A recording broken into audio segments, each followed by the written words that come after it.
Bom dia, galera. Bom dia, bom dia, bom dia. Tudo bem com vocês? Fazendo um pouquinho de frio aqui hoje. Nossa, acordei que eu vou falar uma coisa para vocês. Tá um pouco frio, né? Vamos lá? Bom, hoje nós vamos falar, como eu já havia, né, prenunciado para vocês aí, vamos falar a respeito de concordância verbal, tá certo?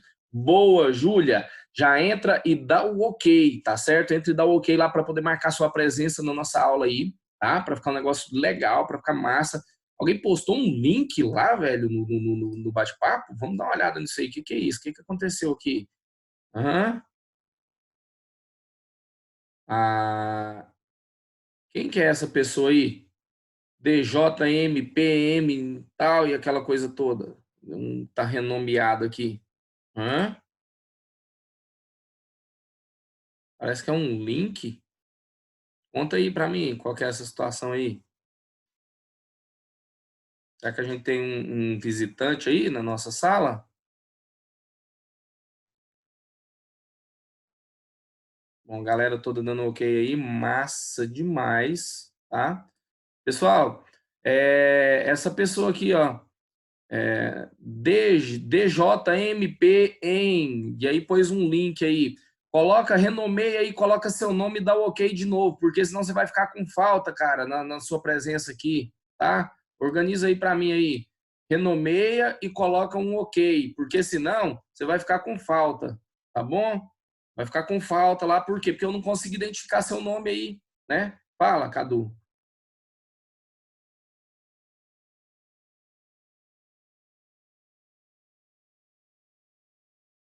Eita, espero que ela melhore, né? Que ela consiga melhorar aí. Se não der tempo dela vir para a aula, ela pode pegar e acessar na plataforma lá, que vai ficar gravada. Eu já estou enviando logo no finalzinho da aula, que entre uma aula e outra, eu já faço o envio lá para a plataforma para eles poderem postar no mesmo dia, tá certo? Para ela não perder. Nossa aula hoje é uma aula tranquila, uma aula simples, você entendeu? Mas é uma aula que, se não prestar atenção, boia, tá bom? Vamos falar a respeito hoje de concordância verbal, né? Eu vou iniciar primeiro com o quê? Um material que é um tanto quanto específico. Vou mostrar para vocês que acontece com muita gente, vou mostrar para vocês que acontecem com pessoas que acham assim, ah, não tem problema com isso não, não precisa estudar isso não, isso aí é fácil, né? E o que acontece? Acaba errando e erra na hora que mais importa, que é na hora de resolver uma questão de interpretação, erra na hora de fazer uma redação, né? Por quê? Porque às vezes confunde, tá certo? Então, eu gostaria que vocês prestassem atenção nisso, né? Gostaria que vocês prestassem atenção nisso que eu vou colocar para vocês, né? Nessas sequências agora. A gente vai entrar primeiro com um material diferente e aí depois a gente entra com o nosso slide lá mostrando, né? O início desse estudo de concordância verbal, né? Nossa apostila tem um material bem legal lá sobre concordância verbal, traz casos lá que são específicos, né? Vou falar das regras gerais e depois vou falar para vocês a respeito de casos específicos. Eu quero que vocês entendam primeiro o seguinte: quando eu falo de concordância nominal, eu estou falando a respeito de quê? Da concordância de um substantivo, um nome, que normalmente é o quê? Um substantivo, um adjetivo, um advérbio, lembra? Com os seus, né, complementos, não é isso? Concordância verbal não é do verbo com o objeto direto, com o objeto indireto, com o advérbio, não. Tá? Concordância verbal não é do verbo com seus complementos, é do verbo com o sujeito da oração, tá certo? Então eu tenho que analisar quem é o sujeito da oração para poder fazer a concordância com o verbo ali, né? Por exemplo, se o meu sujeito está no singular e no feminino, certo? E aí, o que eu vou ter que fazer? Eu vou ter que colocar lá o verbo flexionado no o quê? No singular. Sim ou não? Se o meu sujeito, vamos supor, ele está no plural, certo? Eu tenho que flexionar o verbo no plural também. Então, basicamente, vai remeter à situação de quê? De pessoa e de singular ou plural, porque modo e tempo são outras situações, né? Modo é para indicar certeza, para fazer uma ordem, um pedido ou uma sugestão, ou então para poder falar de hipótese, que é o indicativo, o imperativo e o subjuntivo. Né? Tempo é para indicar se a ação expressa pelo verbo ocorreu no pretérito, no presente ou ocorrerá no futuro, tá certo? E quando eu falo de flexão, então, de concordância verbal, eu estou falando de quê? De flexionar o verbo em número e em pessoa, certo? Quais são os números e as pessoas. O que é essa ideia de número e pessoa? Pessoa é primeira pessoa, segunda pessoa e terceira pessoa. O verbo ele flexiona-se apenas em 3 pessoas. Primeira, segunda e terceira. Vocês têm que ter essa noção. Falei muito para vocês no primeiro ano sobre isso. Primeira pessoa é quem fala, segunda pessoa é quem ouve, terceira pessoa é de quem se fala. Então, ó, primeira pessoa, eu. Segunda pessoa, tu. Terceira pessoa, ele. Certo? Eu, tu, ele. Então, quer dizer, e eu posso ter os respectivos plurais dessas pessoas, que são quem? Isso, quando eu falei eu, tu, ele, está no singular. E eu posso ter o plural dessas 3 pessoas, que é nós, vós e eles. Certo? Beleza? Só que existem alguns casos que são especiais dentro da língua portuguesa. Concordância verbal se resume a isso, mas existem casos especiais que a gente vai estudar agora e entender como é que faz. Mas antes disso, eu quero compartilhar com vocês uma tela para que vocês possam ver a gravidade do problema, tá? Num momento prático, né? O que eu trouxe para vocês hoje? Eu trouxe para vocês hoje uma redação, né, de um aluno do meu curso de redação, certo? Né? Todas as redações que vocês produzem dentro de escolas, dentro de cursos, eles trazem para vocês lá um termozinho lá, né, na folha de redação, se não tiver na frente está no verso, falando que a sua redação pode ser usada para fins o quê? Didáticos, né? Desde que a sua identidade não seja identificada. E é o que eu vou fazer aqui hoje. Vou utilizar, é claro que com o consentimento do aluno, entendeu? Vou utilizar a redação dele para poder mostrar. Por quê? Porque foi uma redação em que ocorreram muitos erros de concordância verbal e concordância nominal, né? Então, o aluno que está iniciando, que está aperfeiçoando no curso de redação, e aí, então, eu vou mostrar para vocês hoje esses problemas lá dentro. Por quê? Porque você só consegue compreender que, nossa, é mesmo, é complicado, é difícil, quando a gente apresenta isso aí para vocês, certo? Então, agora compartilharei essa tela dessa redação para que vocês possam dar uma olhada, tá certo? Dá uma olhada aí. Olha só. E num primeiro momento, cara, olha isso. Olha quanta correção dentro dessa redação. Olha a competência 1 dessa redação, cara. Isso aqui é um terror para todo aluno, né? E eu vou falar uma coisa para você. Tem muita gente que se encontra nessa pontuação aqui dentro da competência 1, ó, né? Então, é um caso a se tomar cuidado, né? Essa correção aqui é uma correção que vem bem detalhada, né? Bem explicada, vem toda marcada.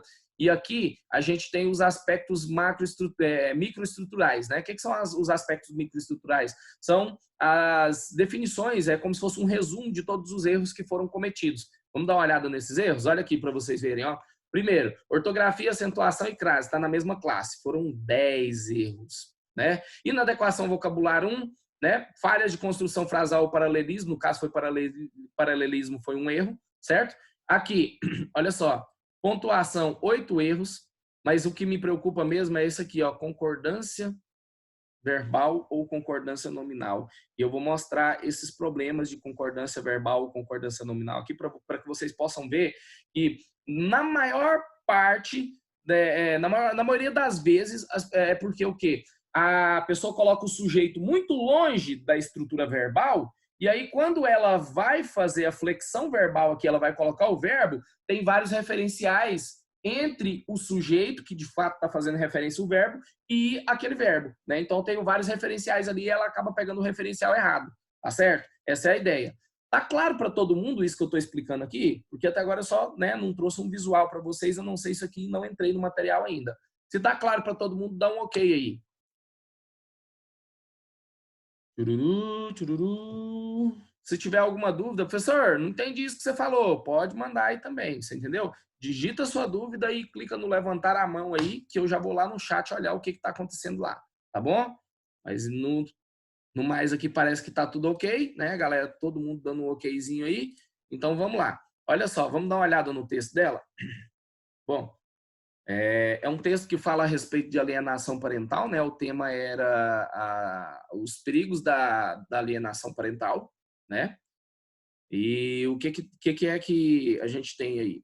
O que se resume basicamente a alienação parental? É a questão, né, de separação, né, dos cônjuges, o marido separando da mulher ali, a mulher separando do marido, ou vice-versa, essa coisa toda, e tem um filho no meio.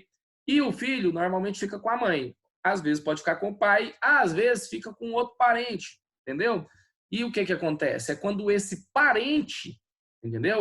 Essa pessoa que tem a posse, a guarda da criança, faz o quê?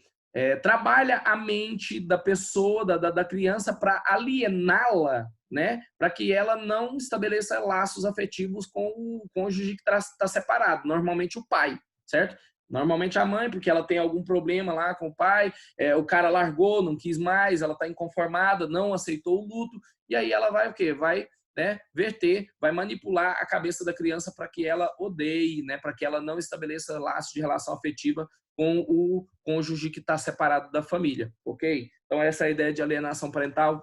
Isso aí tem lei já que regulamenta, né, que é uma prática que é, no mínimo, de contravenção, certo? Então, a gente tem situações aí que são problemas. Mas o fato aqui não é esse. Dá uma olhada nisso aqui. Olha só. Parará, parará, vamos encontrar aqui. Aqui, ó. Aqui ela tem dois erros, ó. Um de concordância nominal e um de concordância verbal. Então vamos dar uma olhada? Olha só, uma letra boa de se ler, né? Tão tranquila.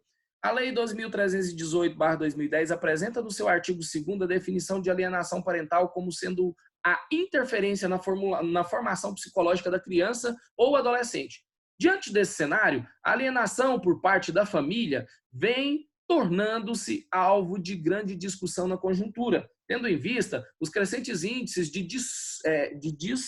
aí perceba aqui, ó, olha o problema, velho, olha o problema. Tem muita gente que tem isso aqui, ó, um pensamento acelerado na hora de fazer a redação, incorre nessa questão aqui, ó. Ela pôs discord, pôs um tracinho e teria que ter colocado aqui na outra linha o dia, né? Discórdia, certo? E aí o que aconteceu? Ela estava com o pensamento tão acelerado que ela esqueceu de concluir a palavra lá. Já pontuou aqui, né? Não terminou a palavra. Olha só, índices de divórcios, né? Nem discórdia, é divórcio, né? Eu li errado aqui. De divórcio, né? De divórcios litigiosos, os quais, aí ela pôs aqui, no qual tem. Se são divórcios litigiosos, então eu não posso dizer que são no qual. Tá vendo isso? São os quais. Divórcios esses, os quais, isso aí é concordância nominal, porque é entre pronome e substantivo, certo? Mas só que aí, o que acontece? Não são os divórcios litigiosos, então aqui a gente tem um problema aqui, ó, né? A ideia do acento diferencial aí. O que é isso? O que é o acento diferencial? O verbo ter, certo? Se eu digo ele tem, é sem acento, normalzinho. Mas se eu quero dizer eles têm, né? Aí eu tenho que pôr um circunflexo para marcar o plural. Isso é chamado de acento diferencial. Tá faltando aí nesse momento aí, tá certo? Estou fazendo aqui uma análise de um texto com vocês para mostrar os problemas de concordância. Não confundam isso aqui com aula de redação. Não tem nada a ver com aula de redação. Estou fazendo uma análise dos desvios dentro do texto para poder mostrar para vocês como que as pessoas incorrem nessa situação. Agora dá uma olhada no outro aqui, ó. Dessa maneira, denota-se a impossibilidade de que a problemática supramencionada tenha sua resolutiva protelada, o que demanda a necessidade de quê, gente? De ações. Se são ações, o substantivo aqui não está no plural? Sim ou não? Então, vou ter que colocar o verbo que faz referência ao substantivo ações no plural. Ações que envolva, olha isso, o problema aqui, ó. Tá vendo que o substantivo aqui, que é o sujeito, está no plural, e aí eu pego e coloco o verbo no singular? Não são as ações? Então não são elas, não são? E elas é a terceira pessoa do plural. Aí o que acontece? Envolva, né? Que eu envolva, que tu envolvas, que ele envolva, que nós envolvamos, que vós envolvais e que eles envolvam. Pegou? Eles ou elas, não é isso? Então, quer dizer, as ações são elas, então teria que ser o correto aqui, envolvam.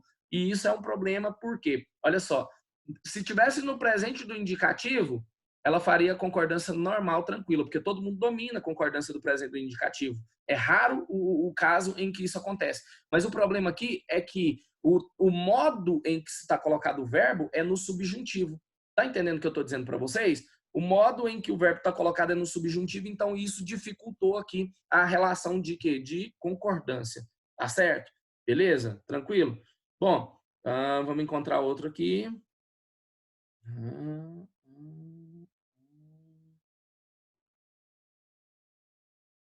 Aqui, ó. Aqui tem outro, ó. Olha só. Verbo ser, certo? E dá uma olhada aqui. Vamos pegar desde o início do período. Desse modo, odiernamente, o número de pessoas que são acometidas por esta síndrome faz com que a síndrome, certo? Olha só, faz ou fez? Porque olha só a ideia aqui que ela usou. Ela usou a palavra arraigada. Arraigada é um negócio que dá a semântica de quê? De enraizada. Algo que está enraizado já vem acontecendo há muito tempo na sociedade. Um fenômeno que está arraigado, que está enraizado, né? Para poder enraizar, ele já tem que ter começado a acontecer há muito tempo. Então, nesse caso aqui, se ela escreveu faz, esse faz também deveria ter sido corrigido, né? E aqui tinha que ser o fosse ao invés do seja, né? Faz com que essa que ela está fazendo referência aqui é a síndrome, certo? Ela seja, né? Síndrome aí é a SAP, síndrome da alienação parental, que é uma doença psicológica que incorre nas crianças, entendeu? E aí o que está acontecendo aqui? Faz com que essa, né? Fez com que essa fosse arraigada na sociedade. Então quer dizer, fez com que essa síndrome ela se enraizasse na sociedade, que ela se, né, se multiplicasse aí perante os membros da sociedade aí, normalmente crianças, jovens, né, e que crescem adultos que vão, né, reproduzir aquela situação ali de inferir essa síndrome da alienação parental, se caso, né, passar por um processo de divórcio e tiver uma criança ali. Então essa é a ideia que está sendo colocada aqui. Então aqui teria que ser o quê? Aqui teria que ser fez. Eu não sei se isso aqui é um A ou se é um E, tá meio complicadinho, mas olha aqui, aqui a gente tem um E, aqui a gente tem um A, e eu não consigo identificar aqui com certeza se é um E ou se é um A, mas eu creio que seja um A, né? E aí, o verbo aqui então deveria estar no passado, assim como esse outro aqui também, tá certo? Eu preciso que vocês vejam isso, tá bom? Por quê? Justamente por conta dessa palavra aqui, ó, que a carga semântica dela é de quê? É de passado, certo? É de passado, né? Porque se eu falar, faz com que essa seja, né, arraigada, quer dizer que ainda vai ser enraizada. É um negócio que é complicado de falar sobre isso aí. Outra aqui, ó, olha aqui, olha aqui. Precisam combatidas? Quem? Quem? Em suma, as ações supracitadas. Olha o que ela fez para mim. Isso aqui é problema grave, porque é concordância comum. Em suma, as ações supracitadas, o sujeito está no plural e ela colocou que para mim um é. É um complexo desafio odierno. Tá vendo isso? O que ela usou aqui então? Ela usou marca de oralidade. Por quê? Porque a gente coloca, presta atenção nisso, a gente fala, na hora de falar, é normal, né? De maneira informal aqui, utilizar um verbo, um sujeito no plural e colocar o verbo no... Não, professor, pode ficar de boa, nós é tranquilo aqui e tal, nós é, né? Isso é reflexo desse nós é, essa concordância aqui que está ocorrendo aqui nesse momento aqui que vocês estão vendo, tá certo? Do outro lado, eu tenho aqui, ainda assim, esse sujeito, mas só que agora perceba que esse verbo aqui, ó, eu estou mostrando para vocês aqui, ele está bem distante das ações supracitadas, né? Mas só que esse verbo ainda está fazendo referência àquele sujeito. Então, ó, em suma, as ações supracitadas são um complexo desafio odierno e precisam ser combatidas. Tá vendo isso?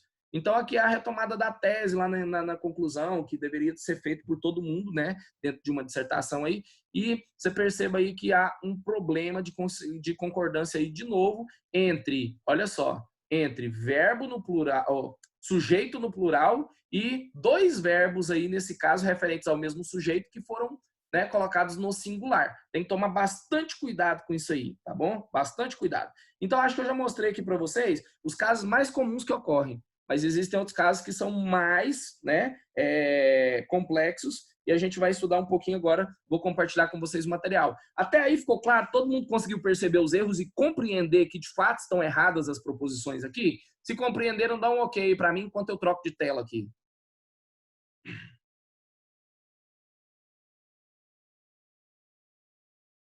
Ah, eu tenho que... Espera aí só um pouquinho que eu tenho que pôr a tela para poder ficar no modo de apresentação aqui, né? Pronto. Turururu. Vamos lá. Pronto. Bom, galera, esse então é o nosso, né? Nosso quadro negro aí que a gente está utilizando para poder fazer as nossas aulas. E como eu disse para vocês, hoje estou trazendo concordância. Todo mundo dá um ok. Ó, alguém, opa, alguém, o Cadu mandou mensagem aqui, ó. Professor, Eu estava olhando minha antiga redação do Enem do ano passado e não sei se eu tirei uma nota boa. Pela primeira vez que eu fiz a prova, eu tirei 780. O que você acha? Cara, para a primeira vez que você fez a prova, né, levando-se em consideração que você estudou redação só no finalzinho do ano passado, certo? Essa redação do Enem, 780 é uma nota legal, cara. Eu tô te dizendo uma nota legal. Tem muita gente que vai lá e faz o negócio, tira um 400, um 500, alguma coisa assim. Você tá com 78% de aproveitamento, não é ruim, né? O que você precisa agora? Praticar para poder chegar numa nota que é, né, de acordo com o seu curso, a gente tem que ver aí o percentual de nota que você precisa. Só que tem um detalhe, redação, você tem que tentar tirar o máximo possível de nota. Por quê? Porque ela é a única que te dá 1.000 para você estudar só um gênero textual, que é a dissertação expositiva argumentativa. Todas as outras frentes, né, linguagens, humanas, matemática e ciência da natureza, você tem que estudar várias matérias que são conteúdos muito complexos. Para quê? Para poder conseguir tirar o 1.000. E ainda tem a TRI que incorre sobre eles. Aqui na redação, não. Primeiro, redação não tem TRI. Segundo, redação é só um gênero textual. Se você aprender estrutura, aprender a fazer sua redação considerando as 5 competências lá para poder ser pontuado, eu garanto para você que sua nota vem 900 mais tranquilo, tá bom? Mas isso aí já é outro assunto, a gente pode, né, conversar depois para poder aprimorar aí. Se você quiser aí, né, como eu mostrei para vocês, tem um curso de redação rolando aí para quem tá a fim de praticar. Olha eu fazendo meu merchan. Bora lá, vamos começar então? Então, olha só. Concordância verbal, galera. Bom, a situação é bem nessa pegada aqui, ó. É a perfeita harmonia, como eu disse para vocês já. É a perfeita harmonia entre o sujeito e o verbo, ou às vezes uma locução verbal de uma oração, né? É a estrutura verbal. Eu tenho a estrutura verbal, eu tenho o sujeito da oração. Esses dois, eles têm uma relação íntima. Tanto é que quando eu vou conjugar um verbo, eu tenho que pôr os pronomes pessoais do caso reto lá, que funcionam como sujeito da oração. Por exemplo, se eu falo assim, Antônio comprou um carro, ponto. Para não repetir Antônio, eu uso um pronome pessoal do caso reto. Qual é? Ele, terceira pessoa do singular. Então, ele, olha só, ele parcelou em 36 vezes. Porém, está muito feliz com a nova aquisição. Percebam aí que eu fiz uma gradação. Primeiro eu citei Antônio, depois eu falei ele, e por último eu coloquei assim, está. Né? Quem está? Ele está. Aí o sujeito já ficou subentendido. Tá certo? E é uma das coisas que eu quero que vocês pensem aqui, que vocês entendam aqui. E agora, eu vou trazer no final desse slide aqui uma imagenzinha. Na verdade, no final não. Agora, a hora que eu clicar, vai aparecer uma imagem que praticamente representa todo mundo, como vocês estão se sentindo, né? Dentro desse período de quarentena aí, estudando por essas aulas não presenciais. Dá uma olhada aí. É ou não é? Fala pra mim, se é ou não é você, né? Mas eu vou dizer uma coisa para vocês: sigam confiantes, continuem se preparando. Por quê? Porque a aquisição de conhecimento ela nunca é demais, tá? Se você estudar o mesmo conteúdo 50 vezes, você vai estar 50 vezes melhor, tá certo? Isso eu garanto para você. Você vai estar 50 vezes melhor naquele conteúdo. Quanto mais você estuda, quanto mais você vê aquele conteúdo, mais fácil ele fica para você. Por que vocês acham que nós, professores, chegamos e trazemos ali a aula para vocês, trazemos um negócio ali, montamos um quadro, fazemos uma explicação para vocês, né? E, ó, às vezes nem o uso do livro. A gente leva o livro por quê? Porque é necessário mostrar para vocês que aquele material está baseado no livro, né? Assim como eu estou aqui, né, com essa situação aqui que eu retirei, né, a teoria do livro, eu retirei exemplos do livro para poder mostrar para vocês que a gente está usando o material didático, porque é necessário que vocês tenham um suporte, né? Mas o que acontece? Isso aqui é um assunto que todo ano eu explico esse assunto, todo ano eu explico esse assunto. Chega uma hora que é automático, entendeu? Então é isso que eu estou querendo dizer para vocês. Sigam confiantes, estudando, organizando a vida estudantil de vocês. Por quê? Porque o futuro de vocês com certeza será promissor. E estamos juntos nessa parada, tá certo? Mas dá uma olhada nisso aqui. Qual dessas duas orações está correta? Olha só. Eu fiz o dever de casa no mesmo dia da aula ou fiz o dever de casa no mesmo dia da aula? E aí? Quem acha que é a de cima, coloca lá número 1. Quem acha que é a de baixo, coloca número 2. Qual das duas está correta? Põe aí para mim. Tem alguém falando alguma coisa aqui, ó. O computador de alguém está dando problema para entrar no Zoom. O John, velho. O John, já tá aí já conseguiu entrar, John? Ou você tá com problema? Responde aí para mim, aí na aula aí. As duas, dois, as duas. O, Vamos lá, gente, me ajuda aí. As duas, as duas. Responde, velho. Para mim, as duas, as duas. Tem muita gente aí, o povo tá viajando aí, né? Foi lá fazer um lanchinho ou alguma É, coisa. professor, Fala. eu tô conseguindo acompanhar pelo celular, só que nenhum computador aqui de casa tá pegando o Zoom pelo computador. Deixa eu te falar uma coisa. O Zoom teve uma atualização ontem. Talvez seja o caso de você ir lá e fazer essa atualização. Tá certo? Por isso que talvez você não esteja conseguindo. Beleza? Ah, beleza, então eu vou tentar mexer lá de novo. Fica Vamos melhor junto, demais pro computador. vamos junto, John. Então, galera, teve muita gente que falou as duas. Beleza, mas pense pelo lado, olha só, nós estamos estudando aqui é o quê? Gramática, sim ou não? Gramaticalmente falando, né? A versão, as duas são aceitáveis, certo? As duas são aceitáveis. Mas você concorda comigo? Só a primeira, ambas, né? Tal, beleza. As duas são aceitáveis, certo? Essa que é aceitável na hora de se falar, na oralidade, mas essa aqui é a preferível na hora de se escrever segundo a norma culta. Por quê? Porque é o seguinte, quando você diz fiz, automaticamente você já percebe que o verbo indica quem? Indica quem? A primeira pessoa do singular. Então, eu fiz é redundância, certo? Porque se é fiz, não precisa dizer que sou eu. Tá entendendo a situação? Né?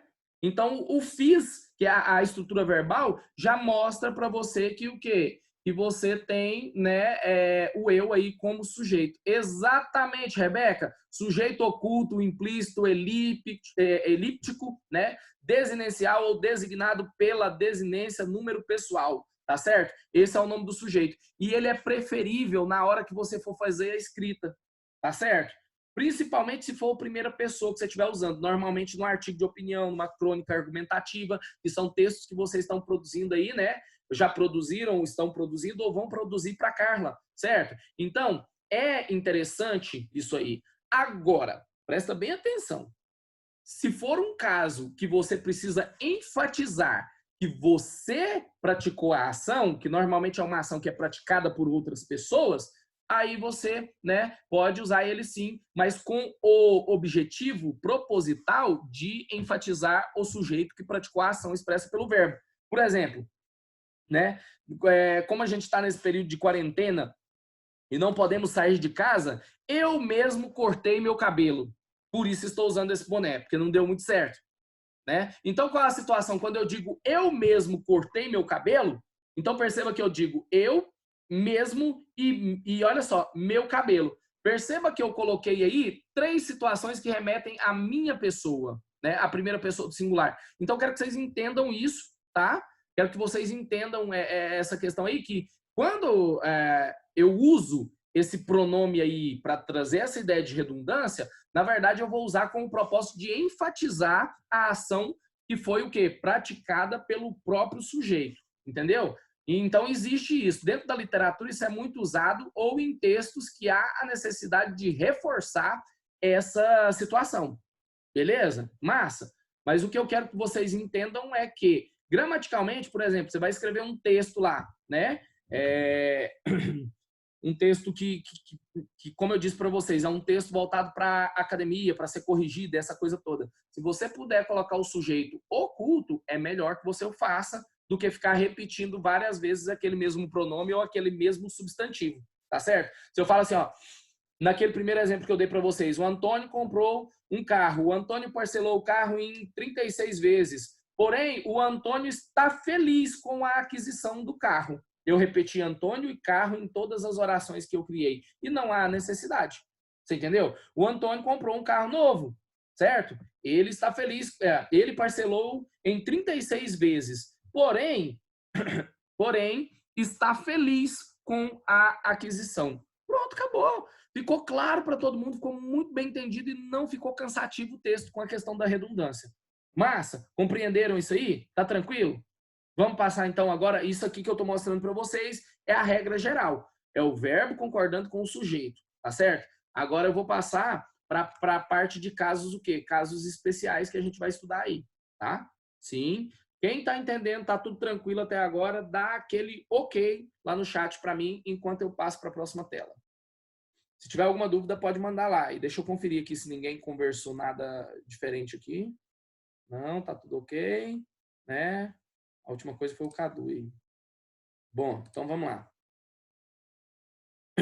Agora, são os casos de quê? De concordância com sujeito simples, né? Então, são casos de concordância. Se o meu sujeito é simples, o que é um sujeito simples? Hã? O que é um sujeito simples? Quem sabe falar para mim aí? Sujeito simples. Vamos lá. Ó, já teve alguém que me comentou aqui. Apenas um É núcleo. o. Tem um Muito bem. núcleo. Muito bem, Cecília. Alguém abriu o áudio aí também e disse que é um núcleo, contém só um núcleo. Não é isso? A Emily também. Só um núcleo, cara. Sujeito simples é aquele que possui apenas um núcleo. Então, quer dizer, eu só tenho um substantivo no sujeito simples, que é, normalmente, o núcleo do sujeito é o substantivo, não é isso? Vamos dar uma olhada aqui num exemplo aqui? Deixa eu ver se eu tenho aqui. Olha só. Primeiro vem a regra, né? Quando o sujeito for simples, isto é, apresentar apenas um núcleo, muitas vezes, antes de fazermos a concordância verbal, será preciso considerar o sentido da oração, ou ainda o que pretendemos enfatizar. Lembra que eu falei que essa ideia de enfatizar é importante aí, quando eu for fazer essa ideia de concordância? Então, é isso que está sendo colocado aí para vocês, tá? É melhor que eu considere o sentido da oração e o que eu quero enfatizar para poder fazer a devida concordância, tá certo? Beleza? Bom, então eu quero que vocês pensem nessa questão aí. E agora eu vou colocar uma frase aqui para vocês. Aliás, uma frase não. Primeiro caso de sujeito simples. Desculpa, a frase vai vir depois.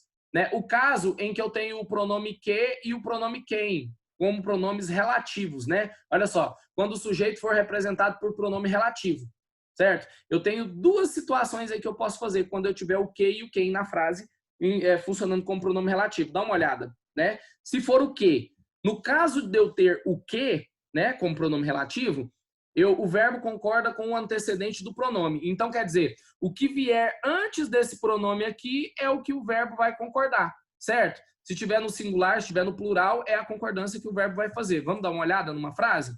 Olha só. Fui eu que fiz a pesquisa. Tá vendo aí que fui já indica eu? E o eu é para enfatizar que quem é que fez? Quem está falando? A primeira pessoa, certo? E agora você perceba que eu tenho aqui uma redundância muito grande, mas aqui nesse caso é justificável. Por quê? Porque existe uma propositalidade de enfatizar que foi a primeira pessoa que executou a ação, né? De fazer a pesquisa. Então, olha só, presta atenção. Quem é que fez essa pesquisa? Aí ele, fui eu que fiz a pesquisa. Tá vendo? Então eu tenho fui que indica eu, tenho eu que indica eu e tenho fiz que indica também quem? Eu. Só que aí, nesse caso, o verbo que eu vou analisar é esse aqui, ó. Tá certo? Por quê? Dá uma olhada lá, ó. Quem que eu tenho antes do pronome que? Eu, que é a primeira pessoa do singular. Então eu vou conjugar o verbo também com o quê? Primeira pessoa do singular. Perceba isso, então. Tá certo? Eu quero que você entenda isso. Se eu tiver um quezinho como pronome relativo, por quê? Porque o pronome relativo está fazendo uma relação entre a ação de fazer a pesquisa e quem é que promoveu essa ação, tá certo? Então é o eu, né? Então o pronome relativo que faz essa relação aqui que vocês estão vendo aqui, beleza? E aí então, primeira pessoa do singular, primeira pessoa do singular, beleza? Agora o quem. No caso do quem, eu tenho duas situações, né? Quando você tem duas situações que você pode escolher, é melhor, deixa eu explicar para vocês, é melhor que você deixe para a regra geral, certo? Deixe para a regra geral. Presta atenção nisso aqui, ó. Olha só. No caso de eu ter quem, certo? O verbo pode vir na terceira pessoa do singular ou concordar com o antecedente do pronome. Presta atenção nisso. Presta atenção nisso. Por exemplo, vamos supor, vamos criar uma situação hipotética aqui, ok? Um aluno meu do curso de redação, né, me chama aqui no WhatsApp agora e fala assim, professor, tô fazendo a redação aqui do tema tal, assim, assim, assim, e tô com uma dúvida sobre isso aqui, né?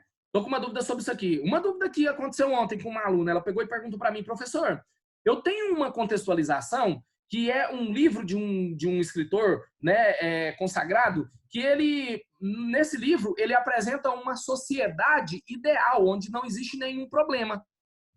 E aí o que acontece? Quando eu tenho essa situação de que o contexto apresenta uma sociedade ideal, ele serve, é um contexto que serve para todos todos os temas que eu for trabalhar, não é verdade? Eu posso colocar na introdução. Por quê? Porque todos os temas que são apresentados para mim para poder fazer uma redação do Enem são problemáticas sociais. Então, quer dizer, se a obra, o livro, ele não apresenta nenhuma problemática social, ele cria uma sociedade onde não há problemas, eu posso dizer que a obra do fulano de tal representa uma sociedade idealizada, o que não ocorre na atual sociedade brasileira perante a situação tal. Não é isso? Então, posso usar esse contexto em todos os meus textos. Eu tenho uma contextualização coringa. Eu posso usar isso, então, direto? Eu falei, fulano, presta bem atenção no que eu vou te dizer. Essa contextualização, ela deve ser utilizada como você, como que uma carta na manga. Você tem que ter ela, se lembrar dela, para caso você não se lembre de uma contextualização que seja específica daquele problema. Por quê? Porque essa contextualização, ela serve. Só que ela é rasa em argumentação, em profundidade, em marca de autoria dentro do seu texto, certo? Então, o que acontece? Se você utiliza ela e ela não aprofunda e ela não tem nenhum nexo com a relação que existe com a problemática que o tema está trazendo, você não está o quê? Se adequando ao tema de forma correta, né? Que a competência 2 fala, né? Compreender o tema e desenvolver a proposta dentro dos limites estruturais do texto. Então, quer dizer, essa ideia de compreender o tema e utilizar as várias áreas do conceito para poder, do conhecimento para poder desenvolver o tema, está falando a respeito disso. Usar contextualizações que são genéricas pode gerar um prejuízo nessa competência 2 com relação à pontuação. Então, eu disse para ela, pratique, faça, tente colocar uma contextualização específica para cada tema e quando você não se lembrar na hora de uma prova, por exemplo, tenha essa como uma carta na manga. Então, essa é a ideia. Aí ela, nossa, professor, entendi. Não, beleza, eu vou usar ela como um coringa e vou tentar praticar e tal, aquela coisa. Muito obrigado, senhor. Aí, quando ela disse muito obrigado, e ela disse muito obrigada, né, que era uma moça. Muito obrigada ao senhor. Eu falei, sou eu quem agradece. Eu falei certo para ela? Ou eu deveria ter dito, sou eu quem agradeço? O que vocês acham? Né? Número 1, sou eu quem agradece? Ou número 2, sou eu quem agradeço? O que é que estaria correto aí nessa situação? Fala para mim lá no chat.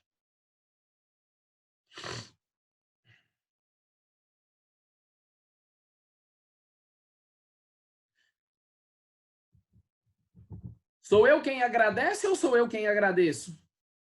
Número 1 ou número 2? Número 1, sou eu quem agradece. Número 2, sou eu quem agradeço. A Ana Beatriz falou, eita, Cacá, acho que as duas podem estar certas. Parecia a mulher do Google agora, né? Bom, as duas, 2, 2, 2, 2. Bom, galera, essa é a regra que eu acabei de colocar aqui para vocês aqui. A galera tá comentando aí, né? Eu não vou esperar demais porque nosso tempo já tá no finalzinho. Voa, velho, voa, né? Voa, mas voa mesmo. Então dá uma olhada nisso aqui, ó, presta atenção. Sou eu quem agradece. É a primeira situação aqui, ó. O verbo pode vir na terceira pessoa do singular. Por quê? Porque olha aqui, ó, eu, primeira pessoa do singular. Mas eu posso pôr o verbo na terceira pessoa do singular que está correto, certo? Só que pode acontecer também o seguinte, olha só. Sou eu quem agradeço, certo? Então não sou eu agradeço. Então, primeira pessoa do singular, primeira pessoa do singular. O verbo pode também, olha aqui, ó, ou concordar com o antecedente do pronome. Cadê o pronome? Não é quem? Qual que é o antecedente? Não sou eu? Então, ele pode concordar. Então, é facultativo, certo? Só que como você pode escolher entre colocar na terceira pessoa do singular e concordar com o antecedente, perceba que a regra do que é concordar com o antecedente, sim ou não? E aí, se você concordar essa aqui também com o antecedente, certo? Tá correto, não tá? Então, eu te aconselho, presta bem atenção nisso, que faça uma regra só para os dois, para o que e o quem. Então, qual que é a melhor saída? Concordar com o antecedente do pronome, entendeu? Fica bem mais fácil para você não ter que ficar gravando muitas regras. Se eu tenho pronome relativo que e pronome relativo quem, concorde o verbo com o termo antecedente ao pronome. Joia? Ficou claro isso para vocês? Tá massa? Se tá claro, se tá ok, dá um okzinho lá no chat para mim, para eu passar para a próxima situação. Acho que o nosso tempo tá quase no final, velho. Nossa, olha lá, 39 minutos e 47 segundos. Galera, não vai dar tempo de eu abordar a próxima situação que a gente tem aí, tá? Fala de novo, professor. Vamos lá, Edrey, vamos lá. Edrey, aqui a regra tá falando assim, ó, que quando é o que, o verbo concorda com o antecedente do